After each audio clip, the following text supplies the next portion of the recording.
Anthony Joshua knocks out Dillian Whyte in the 7th round to become the new British heavyweight champion.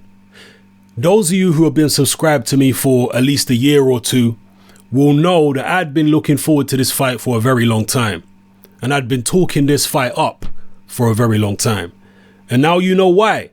Because Dillian Whyte was never going to be like the previous opponents that Joshua had faced. Journeymen who were just turning up for a payday. Guys who didn't have any ambition.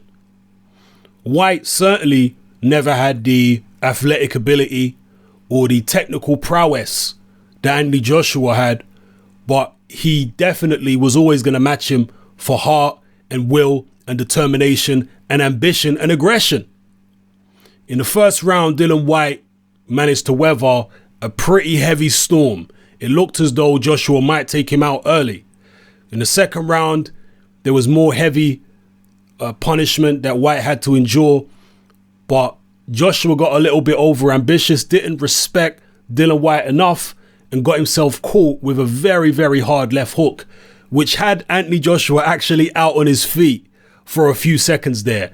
But credit to Anthony Joshua, he didn't panic in that situation. He didn't do a David Price and have the rabbit in the headlights look.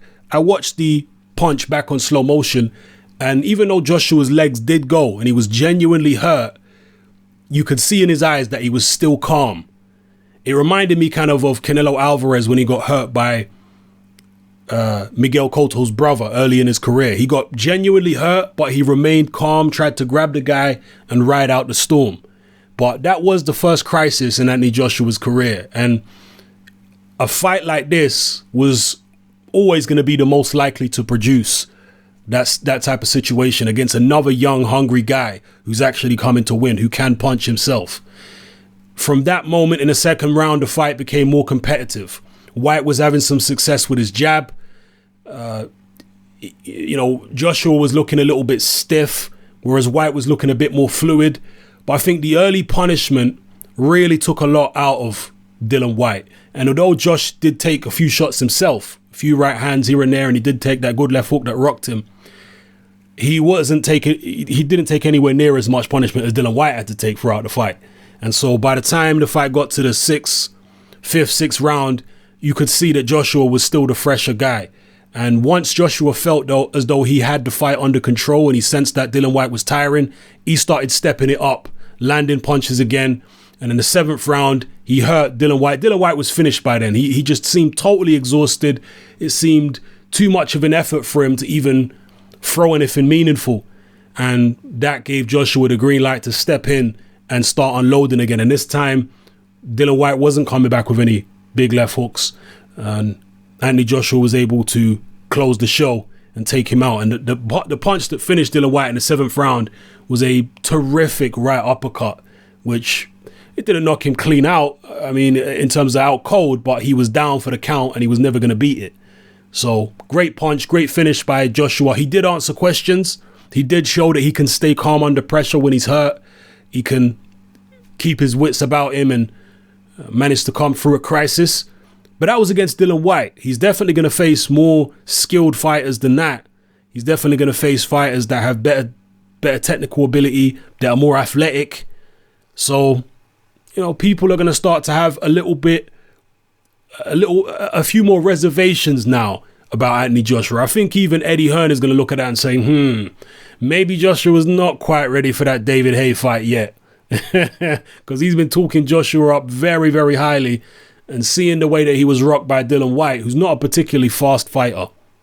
And personally, I think the occasion did get to Dillian Whyte a little bit in there. I think Dillian Whyte can box better than that. But that was his first real big fight in front of a real big audience. And I don't think his technique held together very well at all. I've seen his technique hold together much better than that in other fights. In fact, a lot of the time, Whyte was actually squaring up against Joshua. And I'm thinking that he was actually reverting back to his kickboxing stance at times, because he was kickboxing for a very, very long time and they fight more square on than boxing. Also, some people were saying that maybe his shoulder injury hadn't healed. Now, I'm not trying to say that Dillian Whyte would have won the fight if his shoulder was better or if he'd boxed to his full potential. I'm not saying that at all. At the end of the day, I picked Joshua to win. I believe it was in 8 rounds I picked him, so I was 1 round off. But yeah, I think Dillian Whyte could have boxed better than that and maybe tested Joshua a little bit more. But Joshua proved he was a superior fighter at this stage, and the right man won. So credit to Anthony Joshua, credit to Dillian Whyte for actually coming and giving it a go. And the fans were obviously happy. They went home satisfied that they'd actually seen Joshua in a fight. They didn't just see him blow out some journeyman. They actually saw him have to fight to get the victory rather than just have it handed to him. So yeah, it was a good spectacle for the fans. Dillian Whyte can come again. Joshua can obviously build upon this, but they might have to press the brakes a little bit because there were some issues there. He did get hurt by Dillian Whyte when he was trying to go in. He did look a bit stiff in the middle of the fight, and you know, it didn't look too clever there. Dillian Whyte really should have used his jab more. The game plan which I talked about pre-fight in terms of keeping his defense tight and working behind the jab, I think Dillian Whyte really should have done that, because he didn't do that for the most part, but maybe he was just too tired to. A lot of the time Dillian Whyte was trying to box on the back foot against Joshua. And as far as Dillian Whyte's arms, they certainly did seem longer than Joshua's, because there was quite a long stage, especially during the middle of the fight, where he was actually able to touch Joshua on the outside and Joshua was falling short with his shots. So Dillian Whyte's definitely got extremely long arms for his height, but I guess his conditioning wasn't up to Joshua's standard. His technique wasn't up to Joshua's standard. He just wasn't as polished a fighter as Joshua is, and that's ultimately why he lost the fight. But you know, Dillian Whyte's a very, very tough guy. I think he showed a good chin despite the fact he got knocked out. I think the knockout was as much to do with fatigue as it was the power behind Joshua's uppercut. So it is what it is. Joshua moves onwards and upwards, but with a little bit more caution now. Let me know how you felt about the performance, guys. Were you happy? A lot of people felt this would be a 1-round fight, and I guess it nearly was. I was worried about Howard Foster jumping in and stopping the fight early, but obviously someone's been in his ear and told him, don't mess up this event. He didn't do that, so I'm glad, Howard Foster, that he didn't mess this whole thing up for everyone again. But yeah, a lot of people felt that he would just blow through Dillian Whyte early, and that nearly happened, but I always felt as though this fight would go a decent amount of rounds. I said 8, it ended in 7. You know, yeah, I felt like it had to because of the spirit that Dillian Whyte was bringing to it. The fact he was ambitious and young and aggressive, that I always felt like he would probably hang in there for a decent amount of rounds. And it really was the perfect fight for Joshua at this stage of his career, because it tested him to the point where he had to come through adversity, but not against an opponent who was really able to challenge him technically.